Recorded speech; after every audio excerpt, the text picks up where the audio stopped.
So Zowie are releasing a new version of two of their popular mouse shapes. We've got the ZA13-DW and the FK2-DW.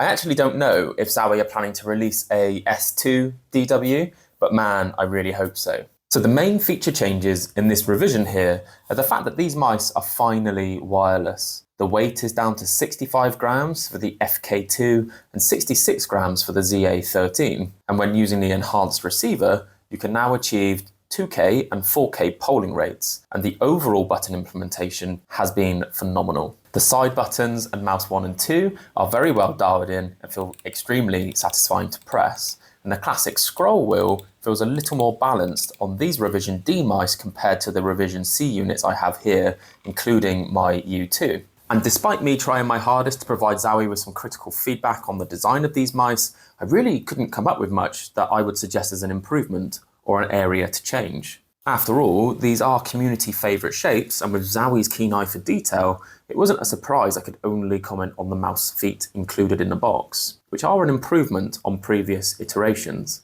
It's super easy to install aftermarket mouse feet though, and I've just applied some Zowie U2 core pads to my ZA13. They fit perfectly, and overall it's credit to Zowie that this is all I could identify as an opportunity for improvement. So Zowie don't talk too much about their approach to continuous improvement. So I have an early batch EC1 here, and I've used it for hundreds of hours at this point. And when I bought a later batch EC2CW, I realized that the button implementation had been improved.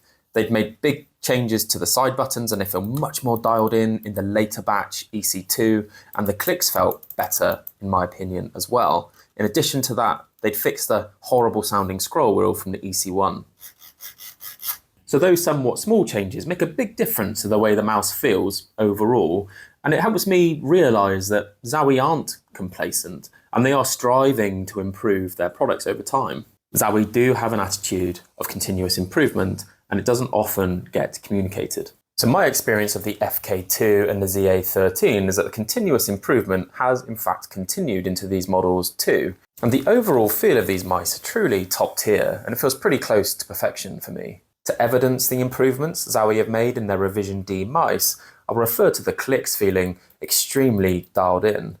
There's next to no pre-travel, and they're super satisfying to press, they're very crisp and responsive. The scroll wheel's also very defined, as you'd expect from a Zowie mouse, but it feels great to me and slightly better balanced than my U2 and EC1.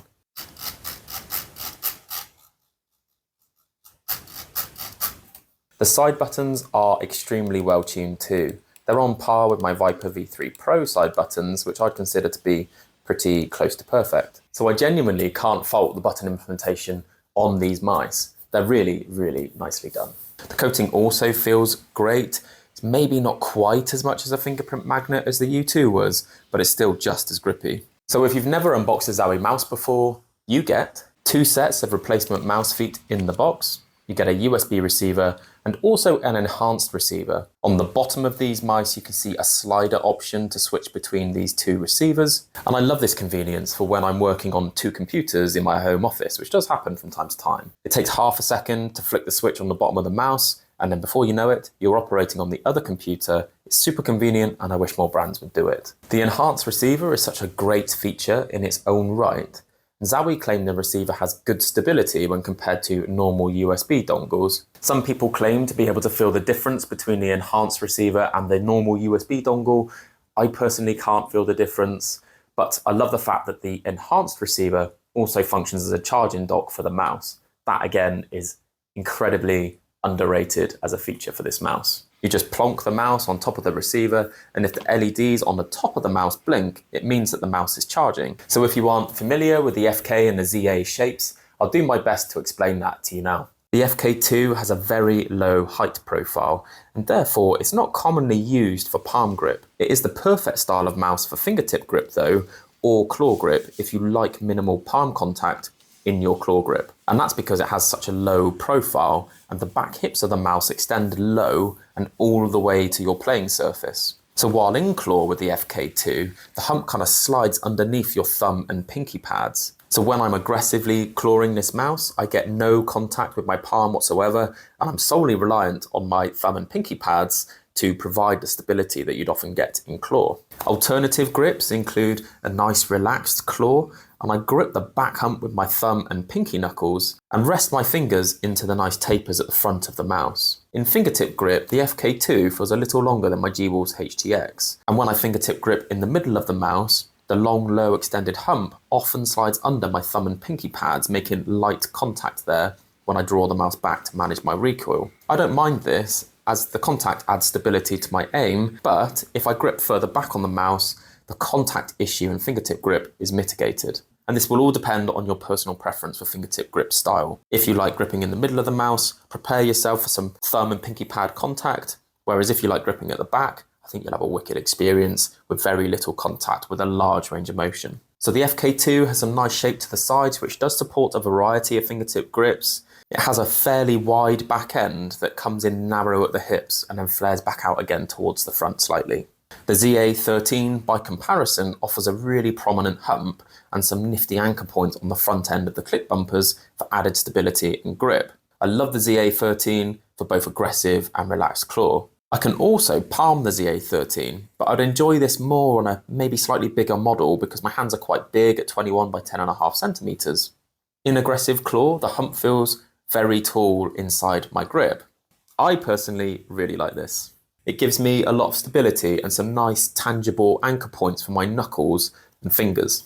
In aggressive claw grip, the hump is high enough that I can press my index and middle finger knuckles into the top of the hump to get some added stability, while in relaxed claw and palm grip, all of my knuckles wrap entirely around the hump. It gives me some really nice contact points for that middle section of my hand. So if I compare the ZA13 to the Pulsar X2H, which is another mouse I really enjoy, I'd say the ZA13 hump better supports the inside of your palm. The ZA13 is potentially more subtle by comparison. I'd suggest it's potentially taller than the X2H hump, but less round, which means it kind of slots into your hand really nicely. The profile of the ZA mouse base is very similar to the FK. It's wide at the back, narrow in the middle, and it flares out slightly towards the front. So I've had a lot of fun playing with the ZA13 in aggressive claw, relaxed claw, and palm grip. And despite it not being the biggest model that Zowie has historically offered of the ZA, it still feels big enough and is really a medium-sized mouse, I would say, that I can experiment with those grips with this version of the mouse. So regrettably, I don't have too much information on the release of the product. I hope it comes very, very soon because I think it's going to be a hit with the community. And I can't wait to see what you all have to say about these two banger mice. Some of the things I really like about these mice and I appreciate about having both of them here is that they offer distinctly different experiences. The FK2 is much more catered to having minimal contact with your palm and the inner hand, whereas the ZA13 is much more catered to having, extreme contact with your inner hand. And I really like that. I like how Zowie's shapes all seem to serve different purposes.